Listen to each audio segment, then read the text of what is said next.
حدثنا عبد الله بن يوسف قال أخبرنا مالك عن هشام بن عروة عن أبيه عن عائشة أم المؤمنين رضي الله عنها أن الحارث بن هشام رضي الله عنه سأل رسول الله صلى الله عليه وسلم فقال: يا رسول الله، كيف يأتيك الوحي؟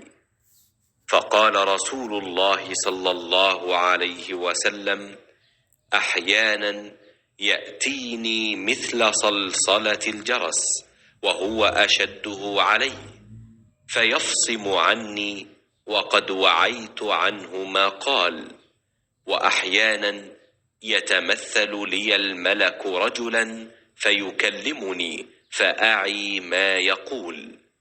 قالت عائشة رضي الله عنها: ولقد رأيته ينزل عليه الوحي في اليوم الشديد البرد فيفصم عنه وإن جبينه ليتفصد عرقا.